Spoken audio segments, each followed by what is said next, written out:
नमस्कार, आप देख रहे हैं द न्यूज। आपके साथ मैं सृष्टि मिश्रा। देखिए, 2024 के लिए रण तैयार हो चुका है।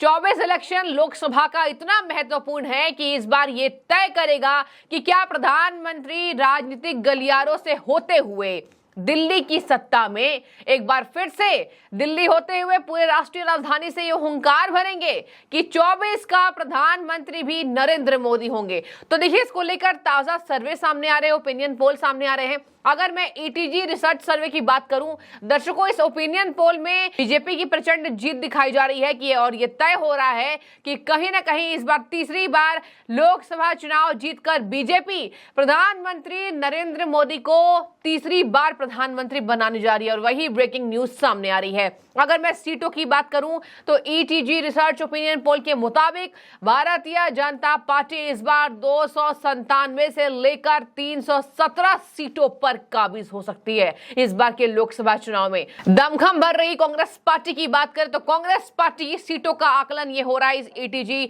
ओपिनियन सर्वे में कि कांग्रेस पार्टी यानी यूपीए 165 से लेकर 185 तक सीटें लेकर आ सकती है। ये पूरा INDIA अलायंस होगा। तो देखिए, पीएम मोदी के सामने कौन है? पीएम मोदी के सामने पूरा गठबंधन है। भारत की हर एक पार्टी अलग अलग तरीके से जो भी पक्ष में है वो पीएम मोदी के सामने चुनाव लड़ती नजर आएगी। अब चलिए, सीटों का ये आकलन तो हो गया। हालांकि ओपिनियन पोल एक नहीं आते हैं, ओपिनियन पोल लगातार अलग अलग तरीके से आते जाते रहते हैं। कभी बीजेपी की सीटों पे ऊंच नीच भी हो सकता है। लेकिन अगर मैं बात करूं तो देखिए दर्शकों, बड़ा सवाल ये है कि क्या प्रधानमंत्री तीसरी बार प्रधानमंत्री बनने जा रहे हैं? तो इस ओपिनियन पोल को अगर गौर से देखा जाए तो अगर सीटों को आकलन देखकर आप पता लगाएं तो ये तय है कि तीसरी बार ही नरेंद्र मोदी सत्ता पर काबिज होने वाले हैं। कई ऐसे कारण हैं इसके। केवल ये नहीं है कि बीजेपी ने बहुत मेहनत कर ली इस बार चुनाव में। विधानसभा जो चुनाव होने वाले हैं साल के अंत में, इसमें तो देखिए ये सेमीफाइनल है। मध्य प्रदेश, छत्तीसगढ़, राजस्थान, इन राज्यों में चुनाव होने वाले हैं। तो ये तो सेमीफाइनल है। ये सेमीफाइनल तय करेगा कि सत्ता की कुर्सी पर कौन नवाजा जाएगा। पीएम मोदी को हराने के लिए पूरा INDIA गठबंधन एकजुट हो चुका है। आज मैं आपको बताऊंगी कि आखिर बीजेपी की क्या वो तैयारी होने वाली है 24 के लोकसभा चुनावों में कि एक बार फिर से आप देखेंगे कि सेहरा जीत का प्रधानमंत्री का पीएम के सर पर सजेगा। दर्शकों, मैं आपको बता दूं, अगर ध्यान देने की बात हो जाए तो मध्य प्रदेश का ओपिनियन पोल भी यही कहता है कि वहां पर मामा की सरकार आने वाली है, मतलब कि शिवराज सिंह चौहान की सरकार आने वाली है। और यहां राजस्थान में चले जाइए, राजस्थान में राहुल गांधी ने खुद 3 दिन पहले बोला कि यहां पर टक्कर का मुकाबला है। यानी कि कांग्रेस पार्टी खुद आगे चलकर यह बात कह रही है कि टक्कर का मुकाबला है। और राजस्थान में बीजेपी ने तय कर लिया है कि इस बार किसी भी हाल में भारतीय जनता पार्टी की सीटें निकालनी है और बीजेपी को राजस्थान में जीतना है। हालांकि ये ओपिनियन पोल जो आ रहे हैं अभी देखिए लोकसभा चुनाव के पहले क्या इसका रिजल्ट होता है। लेकिन राजस्थान की बात करें तो राजस्थान में पहले ही अशोक गहलोत की योजनाओं की पोल खुली, चाहे वो फ्री में स्मार्टफोन देने का हो, चाहे वो घर घर जो पानी भी गलत तरीके से पहुंचाया जा रहा है, पानी को भी नहीं पहुंचाया जा रहा है और वहां पर परिवार परेशान है। चाहे बात कर लीजिए अपराध में अगर आप नेट पे सर्च करेंगे और सोशल मीडिया पर देखेंगे तो आप यही पाएंगे कि सबसे ज्यादा आपराधिक मामले तय हो रहे हैं राजस्थान में। और महिलाओं के ऊपर रेप, अत्याचार, पीड़ित, ये सबसे ज्यादा मामले राजस्थान में तय हैं। तो ये दिखाते हैं कि बीजेपी की वहां पर आने की कवायद तेज है। अगर देखिए राजस्थान और मध्य प्रदेश में बीजेपी सीटें निकालने में काबिल हो जाए तो कहीं ना कहीं लोकसभा चुनाव में एक बहुत बड़ी राहत मिलती दिखाई देगी। हालांकि देखिए, मध्य प्रदेश में कई ऐसे ओपिनियन पोल हैं जो कांग्रेस की सरकार वहां पर बनाते दिखाई दे रहे हैं। तो इस पर कुछ भी हो सकता है, लेकिन हम मानेंगे वही जब चुनाव का रिजल्ट आ जाएगा। और देखिए, फिलहाल तो पूरी जान फूकी है बीजेपी ने राजस्थान में, बीजेपी ने मध्य प्रदेश में। और देखिए, यहां पर मैं आपको बता दूं, बीजेपी आखिर क्यों जीतने वाली है, आखिर लोकसभा चुनाव में क्यों तीसरी बार ये सरकार बनने जा रही है। मैं आपको कुछ बातें बताती हूं जो महत्वपूर्ण है। कहा जा रहा है कि INDIA अलायंस के पास पीएम चेहरा नहीं है। ये सबसे महत्वपूर्ण कारण है कि पीएम मोदी के सामने चुनाव जीतना क्यों मुश्किल होगा पूरे गठबंधन का।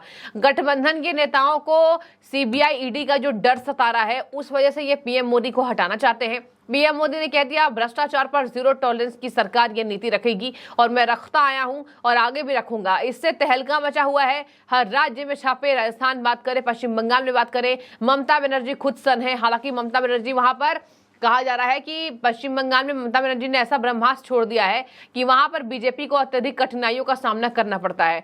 हालांकि इस बार पंचायत चुनाव के रिजल्ट्स पे ध्यान दे तो बीजेपी की सीटें बढ़ती नजर आई। आगे मैं आपको बता दूं, पश्चिम बंगाल में सीबीआई ईडी की रेड पड़ी, इसके साथ राजस्थान में पड़ रही है। तो जहां जहां विपक्षी नेताओं ने घोटाले किए हैं उस सब की राज खुलकर सामने आ रहे हैं। तो इसी वजह से बार बार INDIA गठबंधन ये कह रहा है कि इस बार पीएम मोदी को हराना है। आगे मैं आपको बता दूं, यहां पर यह भी बात तय है कि पीएम मोदी को हराने के लिए एक मजबूत चेहरा चाहिए जो कि किसी पार्टी में नहीं है।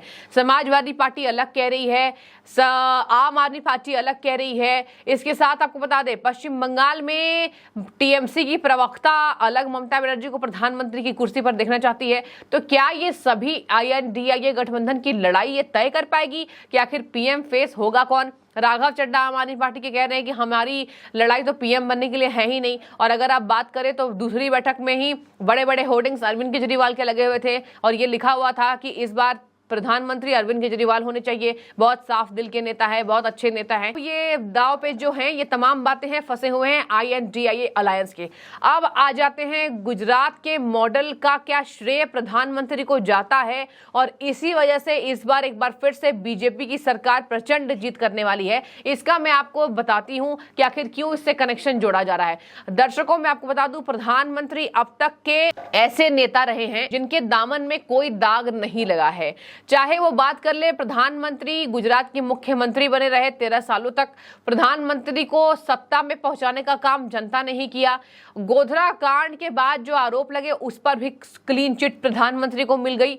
इसके साथ यहां कहा जा रहा है कि प्रधानमंत्री के नेतृत्व में आज तक कोई चुनाव हारा नहीं गया है। जहां जहां प्रधानमंत्री अपने नेतृत्व से लड़ाई लड़ते हैं, चाहे गुजरात की प्रचंड जीत, गुजरात में भी लगातार बीजेपी की सत्ता रिपीट होते रही है। इस बार तो सारे रिकॉर्ड्स टूटे, 7वें बार ये रिकॉर्ड टूटा है बीजेपी का। तो ये गुजरात मॉडल का जो श्रेय है ये प्रधानमंत्री को जाता है और इसी के वजह से पीएम चेहरा प्रधानमंत्री घोषित हैं।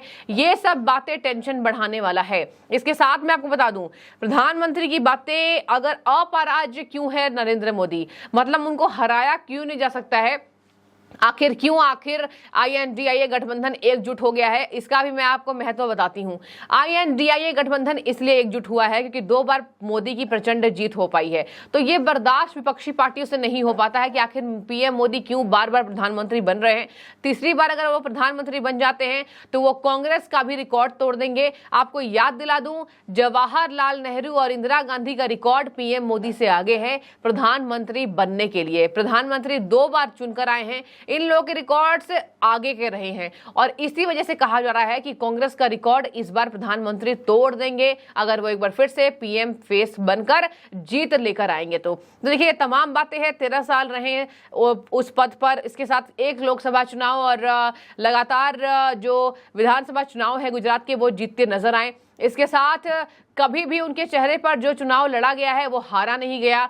दूसरी बात, अमित शाह को क्रेडिट जाता है। अमित शाह की जो चुनावी राजनीति है, पहले बीजेपी ये करती थी कि केवल चुनाव में एक्टिव होती थी। अब बीजेपी का ब्रह्मास्त्र ये है कि बीजेपी 24/7 इलेक्शन मोड पे रहती है। ये सब तमाम बातें जोड़ रही हैं। इन बातों का श्रेय जा रहा है कि भारतीय जनता पार्टी की तैयारी तेज है और 2024 के इलेक्शन में पीएम मोदी के सिर पर एक बार फिर से ताज सजने वाला है। और अगर ये मध्य प्रदेश जीत जाते हैं बीजेपी और राजस्थान बीजेपी जीत जाती है तो समझ जाइए कि लोकसभा में उतनी सीटें आनी तय है। और एक तो यूपी के मॉडल की चर्चा ब्रिटेन तक में हो रही है। ये सब तमाम बातें हैं, योगी आदित्यनाथ को श्रेय जाता है।